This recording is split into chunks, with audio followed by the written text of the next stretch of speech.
रेणापूर नगरपंचायतची निवडणूक मोठी रंगतदार होणार आहे, कारण इथं चौरंगी लढत होणार असल्याचं चित्र स्पष्ट झालंय। खरं म्हणजे महायुतीतील मित्रपक्ष असणाऱ्या शिंदे गटाने आता स्वबळाचा नारा दिला।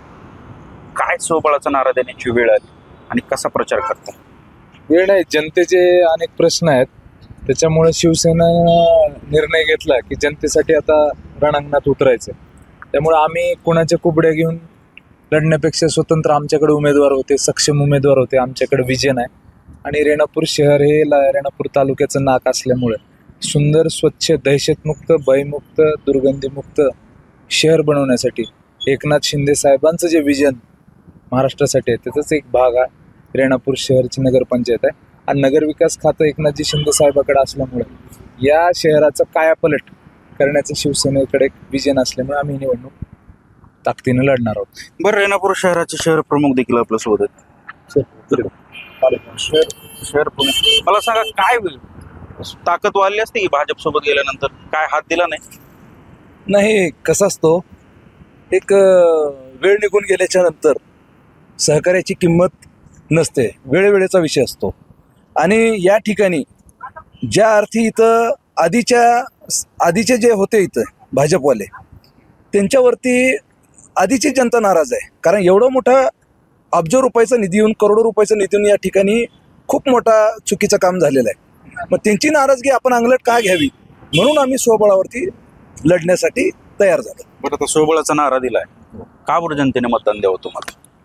बघा, या महाराष्ट्राचा लाडका मुख्यमंत्री एकनाथजी शिंदे साहेब पक्षाचे नेते, त्यांनी जनसामान्यासाठी ज्या काही योजना आणल्यात आणि त्या योजनावर अंमलबजावणीसाठी जो आपला शिवसैनिक 80% समाजकारण आणि 20% राजकारण या हेतूनं जो आपला कार्यकर्ता, जो आमचा वार्डातला उमेदवार काम करतोय, त्या जोरावरती आणि एकनाथ शिंदे साहेबांनी जो नगरविकास खात्यातून निधी दिलेला आहे आणि एकनाथ शिंदे साहेब महाराष्ट्रासोबत भक्कमपणे उभे आहेत आणि आमच्या रेणापूरच्या शिवसैनिकासोबत देखील भक्कम उभे आहेत, या कारणासाठी आम्ही हे निर्णय घेतलेला आहे। खरं म्हणजे अनेक दिग्गजांची प्रतिष्ठा पणाला रेणापूर नगरपंचायतीमध्ये लागली आहे। शहराचा जर विचार केला आणि तालुक्याचा जो विचार केला, कशी ताकद आहे आता तालुक्यामध्ये? ताकद सांगायची झालं तर पहिलं काय होतं माहिती आहे का, जसं एक आपल्याकडे म्हण आहे, गाडी खालून जेव्हा कुत्रं चालतो ना, की पहिले इथले जे काही नेते आहेत किंवा पक्षवाले आहेत त्यांना काय वाटतं की गाडी खालून आम्ही चाललो आलो, पण गाडी कुत्रं ओढत नाही, ते बैल ओढतात। तसं इथं शिवसेनेची ताकद आहे आणि तुम्हाला निश्चितच येणाऱ्या नगरपंचायतमध्ये ते दिसून येईल। काय विकासाचे मुद्दे असणार आहेत बरं रेणापूरला?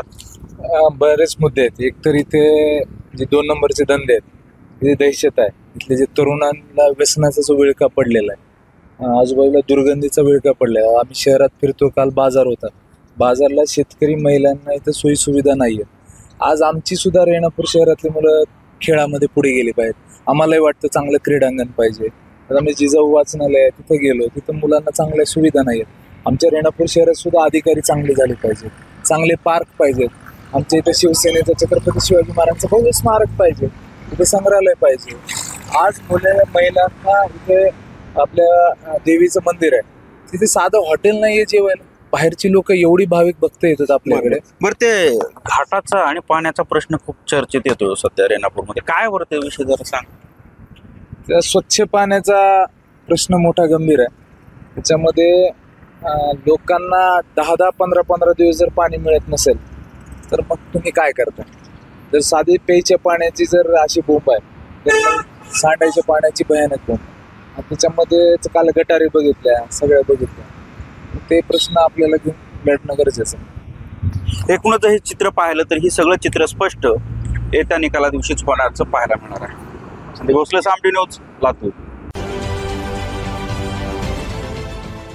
देश विदेशातील प्रत्येक घडामोडींचे लाईव्ह अपडेट मिळवण्यासाठी आता साम टीव्हीच्या सर्व सोशल मीडिया प्लॅटफॉर्मला लाईक, फॉलो आणि सबस्क्राईब करा।